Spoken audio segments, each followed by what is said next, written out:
Well, good morning. It is good to be back with you again. For those of you who experienced the audio problems this morning, thank you for letting me know.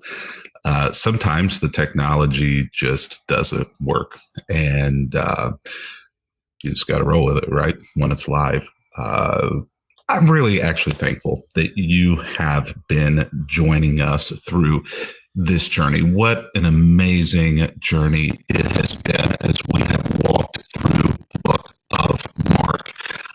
Absolutely unbelievable. 40 days you have made it through, and we are coming now to the very end of our journey in the book of Mark. It's amazing, but even if you've only been with us for the last few days, even if maybe today is your first time here, um, doesn't matter. You're a part of the family. And it's good to see you, Loretta, signing on. Good to see the rest of you signing on as well. And again, sorry about those audio problems this morning. We'll see if we can make it through this whole study without any more chaos or issues. We're in Mark chapter 14, 66 through 72. But before we get there, I want to remind you that yes, it is absolutely, and it is back again. I'm being told. So let's try this.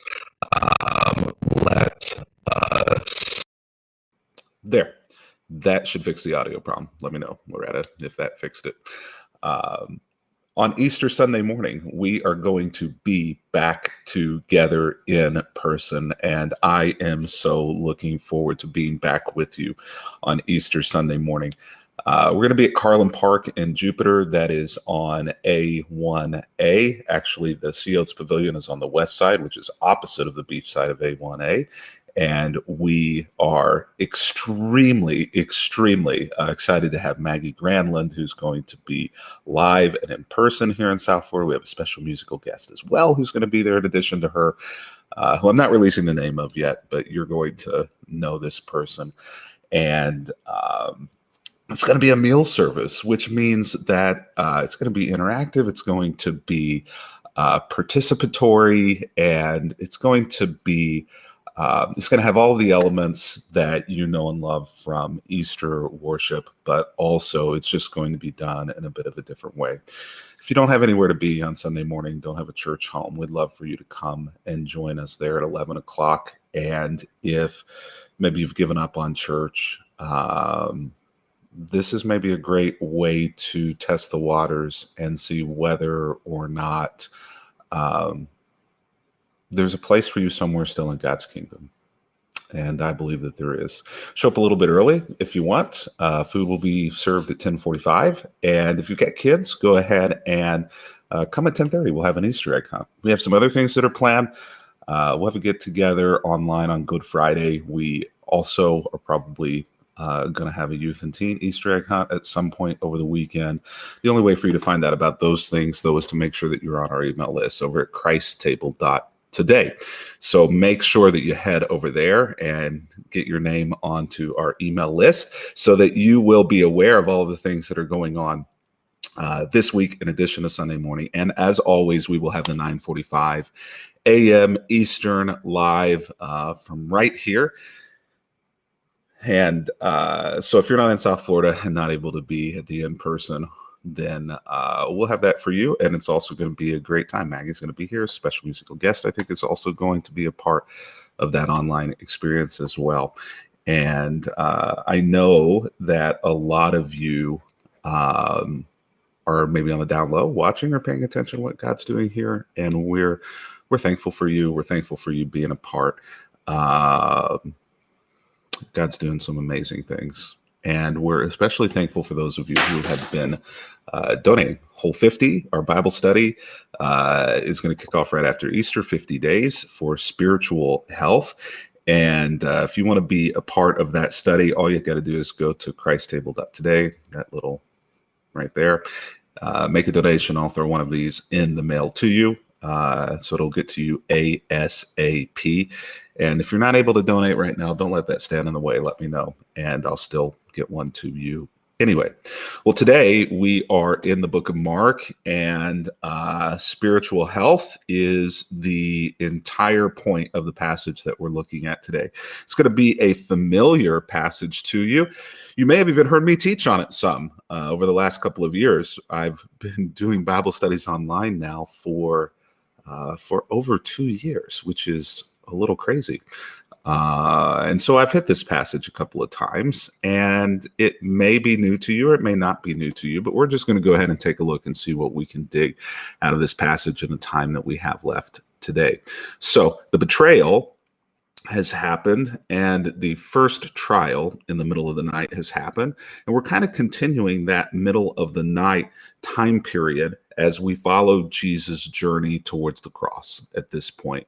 So as the trial's going on, meanwhile, Peter was in the courtyard below the house of the high priest, where the 72 members of the Sanhedrin, which were the Jewish ruling court, were gathered together trying to find a reason to convict Jesus to the death penalty, which ultimately they couldn't enforce. Only Rome can enforce, but they would recommend the death penalty if they had a legitimate reason to Rome. So that's why Jesus will soon go before Pontius Pilate. But we're still here at the first trial in the middle of the night, where justice was railroaded, and Peter is in the courtyard below. He's close to Jesus, probably trying to ascertain what's going on, what the outcome of this is, but not close enough to become, I was going to say involved, but I think entangled might be a bit of a better word. So one of the servant girls who worked for the high priest came by and noticed Peter warming himself at the fire. She looked at him closely and she says, "You were one of those who was with Jesus of Nazareth." Maybe she was a follower. Maybe she was a plant who had been following Jesus around, just listening and watching what was going on and passing information back and forth. But Peter denies it. And it's easy to give Peter a hard time here, but I have to think honestly that probably most people would have denied it. Not everyone. But I'm not sure that you know which side you're on, denial or not denial, until you get into that moment. Peter, the first person who professed faith in Christ, Peter, the spokesperson of the apostles, Peter, the one who walked on water, Peter, the one who himself said, "Though everyone else deny you and turn their back on you, I will never." That Peter denies him. We should never think that we are so great as to be unable to stab Jesus in the back. We should never think of ourselves as being so holy, so sacred, so learned, so perfect that we would never do what Peter did. Peter denies him. "I don't know what you're talking about," he said. And he went out into the entryway. He gets up and he walks away just a bit, presumably, probably in order to remove himself from the fire. Being around the fire, Peter's face was able to be recognized. There would have been some light there, but moving away to the entryway, Peter's now cloaked in a bit more darkness, so as perhaps to be a bit more unrecognizable at this point. Just then, a rooster crowed. When the servant girl saw him standing there, she began telling the others, "This man is definitely one of them." But Peter denies it again. In fact, some of the other texts, and this one, that kind of implies that Peter uses an expletive here, like Peter vehemently denies that he's following Jesus or was ever wrapped up or connected with Jesus at all. A little later, some of the other bystanders confront Peter and said, "You must be one of them because you're a Galilean." It was his accent, his style, his backwoods redneck mannerisms to the Jerusalem elite that kind of gave him away. Here it is. Peter swore, "A curse on me if I'm lying. I do not know this man that you are talking about." And immediately the rooster crowed the second time. And suddenly Jesus' words flashed through Peter's mind. "Before the rooster crows twice, you will deny 3 times that you even know me." And he broke down and he wept. I've kind of said this before, but it's unlikely that there was actually a rooster that crowed here. It's a little hard to read it in Mark, but in the other passages that explain this, it's a little more transparent that what's going on probably here is the changing of the Roman guard, which was sounded by a trumpet blast. Each Roman guard shift was called a watch. And so whenever Jesus says, "Go and watch with me," what he's saying is go and pray with me through the watch, through the night watch, which was the time that they would have gone to pray, typically. And so whenever it comes to this point where Jesus says, "Before the rooster crows, you're going to deny me 3 times," what Jesus is essentially saying is before the next changing of the guard, before the next changing of the shift, before that trumpet blast, you're going to deny me a 3rd time, 3 times. And that one in the middle of the night, or actually in the middle of the morning, which Jesus is referring to, was actually called the rooster crow. And so they refer to that trumpet blast, I think it was maybe 3 a.m., as the rooster crow. And so what Jesus is saying here is before that changing of the guard, where the trumpet blasts, you're going to deny me 3 times. And so over the years and in translation, it's kind of been changed into an actual rooster crowing, which is a possibility, but really isn't a strong possibility. The more likely explanation and description of this passage is that it was about a trumpet blast and the changing the guard. If you want to go really deep into this study, there's a whole lot of connections there then with this idea of the end times and a trumpet sounding and Jesus returning. And there's a whole lot of eschatological from the word eschatology, a whole lot of end times connections as well, and not denying God and Jesus in the end times as Peter's done here. And so it's kind of a beautiful thing, except at the end of the day, none of this is about theology to Peter. None of this is about the practicality of a literal rooster versus a trumpet blast that's called a rooster crow. To Peter, this is now a rock bottom moment for him spiritually, where it says that he broke down and he weeps because he realizes now what he's done. Discipleship is not an easy option. And the readers of this gospel are reminded that this will involve standing firm when the going gets tough. Jesus had reminded his disciples multiple times that they could not and did not want to drink from the cup of suffering that he was going to have to drink from, that following God had a requirement, and that requirement was a path of pain and suffering at moments and at times. And anyone who's trying to preach to you a health and wealth gospel where you follow God, you follow Jesus, and it's all perfect and straight up and lots of money and lots of protection and lots of joy all of the time, is selling you a bill of goods. Yes, there are those things, and there are those things in ways that are far beyond the ability to experience joy and blessing apart from God. But there's also pain.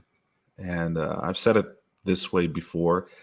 Nobody gets out of this world better than Jesus. Nobody gets out of this world without suffering like Jesus suffered. Suffering is not just a part of the human condition, but suffering is a part of the refining fire that is the spiritual condition. And whenever that suffering comes, whenever that pain comes, as it did to Peter, we have a choice to stand firm when the going gets tough, or to deny and dissolve. Peter, in this moment,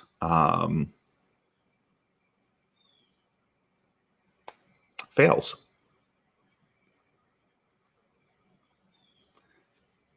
But out of that failure, we'll see a new Peter resurrect. And I kind of alluded to this yesterday, that the beauty of Holy Week is that what we bury on Friday will resurrect something new on Sunday. And this is, in a sense, what happens to Peter. In this moment, Peter dies.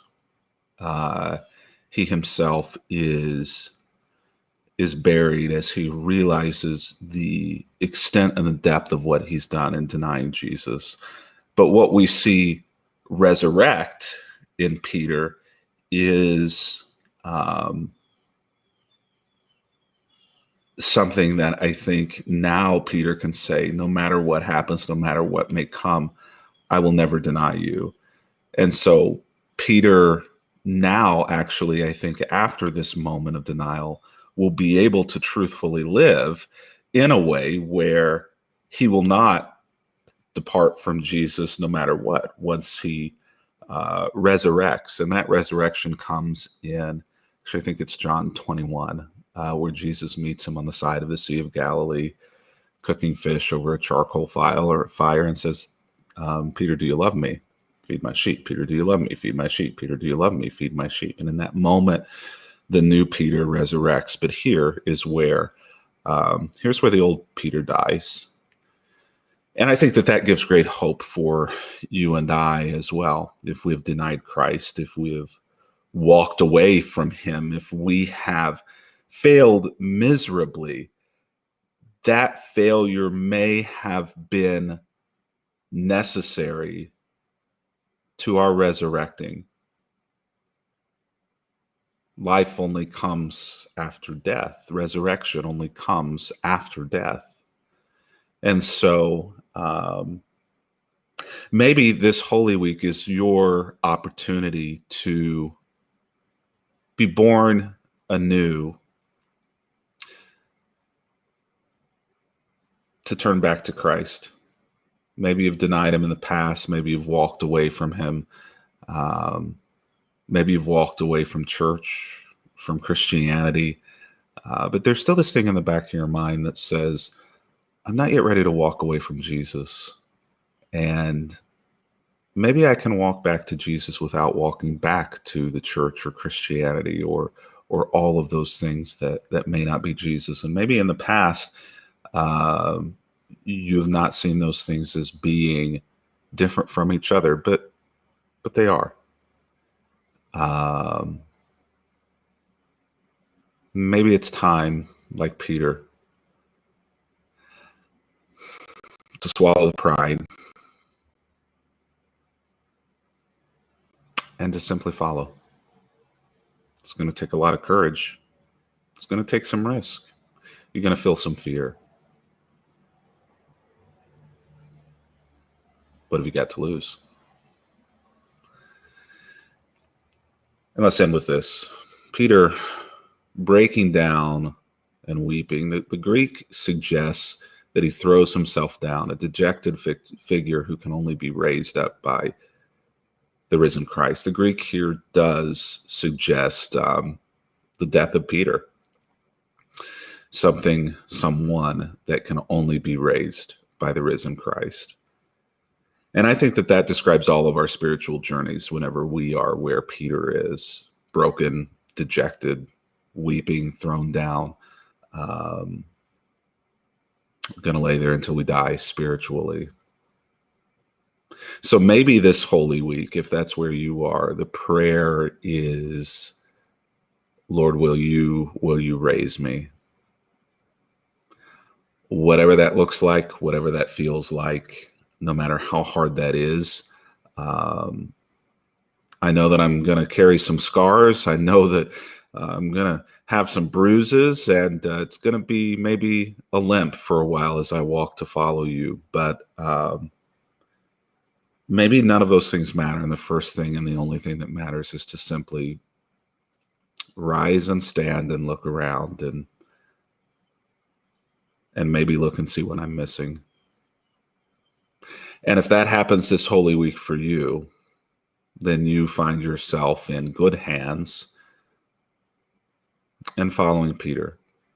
And there may be no better example of someone to follow than Peter. I look forward to being back with you tomorrow. Until that time, happy reading.